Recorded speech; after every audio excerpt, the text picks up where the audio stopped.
Indonesia. Dengan ini menyatakan kemerdekaan Indonesia. Sebelum memasuki pembelajaran kita pada kali ini, aku mau ngasih tahu nih guys, FYI, teks proklamasi yang kita dengar barusan itu adalah hasil pembacaan ulang pada tahun 1991. Karena pada saat acara proklamasi 17 Agustus 1945 tidak ada alat perekam dan tidak cukup waktu untuk mencari alat perekam tersebut.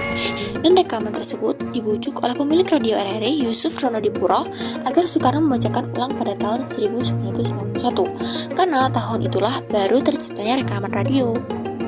Tapi Soekarno menolak guys, karena menurut Soekarno itu tuh kejadian sakral yang cuman bisa dibacakan satu kali saja.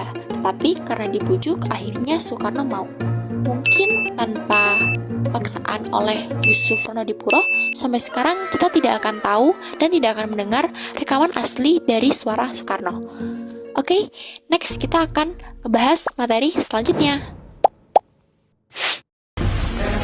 Setelah 1 bulan kemerdekaan Indonesia, masyarakat Jakarta menyelenggarakan pertemuan di lapangan Ikada, yaitu di Monas, yang dikenal dengan Rapat Raksasa Ikada. Rapat ini dilaksanakan pada tanggal 19 September 1945.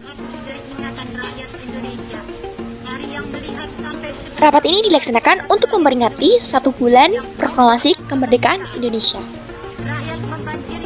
Ribuan rakyat menghadiri rapat ini dengan membawa bendera merah putih dan poster dukungan kepada Republik Indonesia.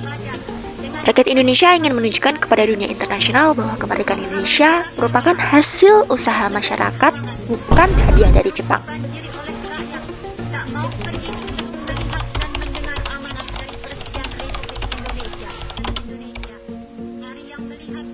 Itulah isi pidato singkat yang disampaikan Soekarno pada rapat Ikada.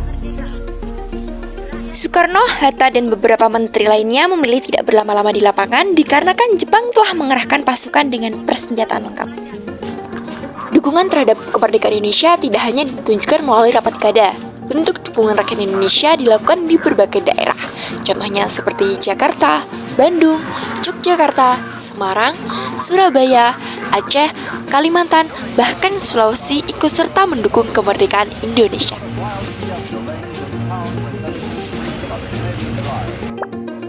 Yang pertama adalah Jakarta.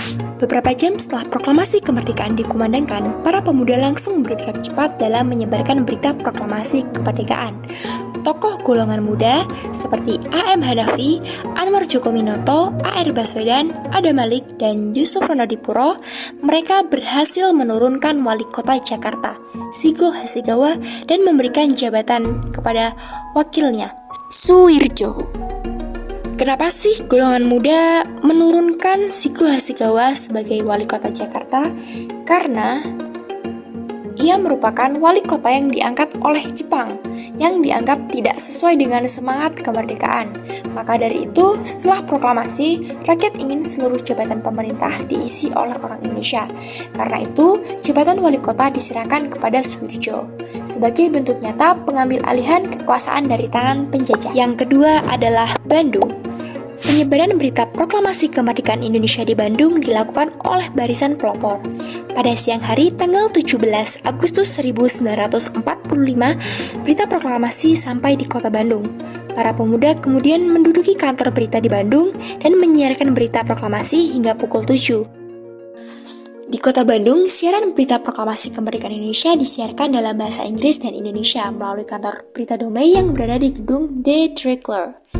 Selain menyebarkan berita proklamasi, para pemuda melakukan pendudukan terhadap kantor-kantor pemerintahan Jepang.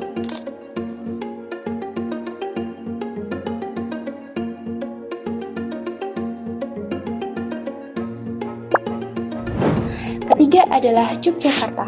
Berita proklamasi kemerdekaan Indonesia sampai di Yogyakarta pada 17 Agustus 1945 pukul 12 melalui kantor berita Domei.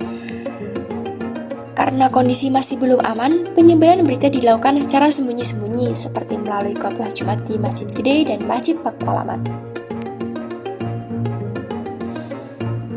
Ki Hajar Dewantara bersama guru dan siswa taman siswa juga berperan aktif menyebarkan berita dengan menggelar pawai sepeda sambil membagikan selembaran dan meneriakan kemerdekaan. Selain itu, Harian Sinar Matahari pada 19 Agustus 1945 memuat berita proklamasi secara terbuka.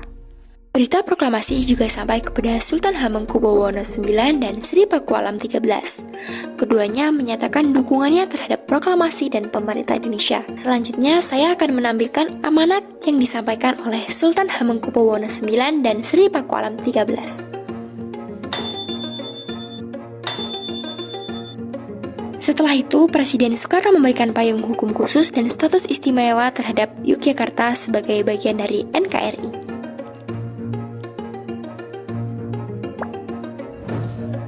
Semarang. Di Semarang, berita proklamasi pertama kali diterima oleh Sugiorin, Markonis Kantor Berita Damai Semarang.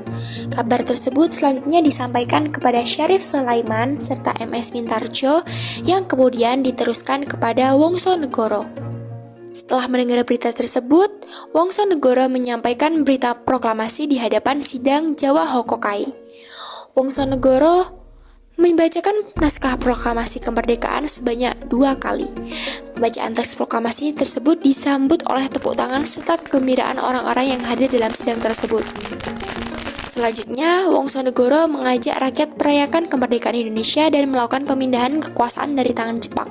Rakyat menggelar pawai dengan membawa bendera merah putih di jalur-jalur utama kota Semarang. Surabaya. Berita proklamasi di Surabaya pertama kali disiarkan menggunakan bahasa Madura pada malam pukul 7 tanggal 18 Agustus 1945. Kenapa sih orang Surabaya itu menggunakan bahasa Madura, guys? Ada yang tahu nggak? Ya, betul. Itu tujuannya untuk menghindari pengawasan Kempetai karena pihak Jepang itu selalu menempatkan petugasnya yang mampu berbahasa Indonesia sebagai mata-mata gitulah pokoknya. Nah, baru proklamasi dalam bahasa Indonesia itu dilakukan pada tanggal 19 Agustus 1945. Nah, setelah berita proklamasi itu menyebar di Surabaya, rakyat Surabaya itu menyatakan dukungannya terhadap proklamasi kemerdekaan Indonesia. Salah satu bentuknya itu seperti peristiwa tunjukkan yang terjadi pada tanggal 19 September 1945. Aku yakin kalian pasti tidak asing dengan peristiwa tunjangan ini yang dimana para pemuda Surabaya atau yang biasa disebut arek-arek Surabaya ini menyobek bendera Belanda yang berwarna biru. Jadi benderanya itu merah, putih, biru, tapi disobek jadi merah putih di atas Hotel Yamato sebagai bukti dukungan rakyat Surabaya terhadap kemerdekaan Indonesia. Mungkin kalian bisa cari tahu di web atau situs yang lebih rinci tentang kejadiannya ya guys, karena aku di sini menjelaskan secara singkat. Oke.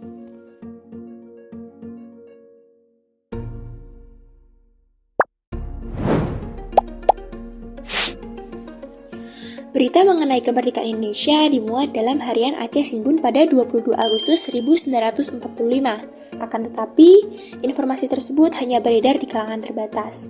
Berita kemerdekaan baru menyebar luas di kalangan rakyat pada 26 Agustus 1945. Para pemuda Aceh yang bergabung dalam organisasi militer bentukan Jepang seperti Heiho dan Gyugun itu refleks keluar meninggalkan organisasi tersebut. Para pemuda tersebut kemudian bergabung dengan Ikatan Pemuda Indonesia di bawah pimpinan Ali Hashim, yaitu pimpinan redaksi Harian Aceh Sinbun. Itu dia sekelumit kisah setelah proklamasi kemerdekaan Indonesia pada 17 Agustus 1945. Meski telah memproklamasikan kemerdekaan, sebenarnya bangsa Indonesia itu belum benar-benar merdeka guys. Ancaman datang kembali, salah satunya dari pasukan Inggris yang datang ke Surabaya, yang puncaknya itu terjadi pada 10 November 1945.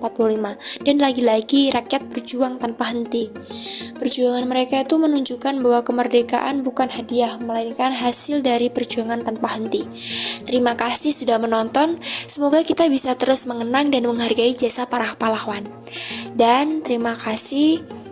And see you next video guys. Bye bye. Hehe.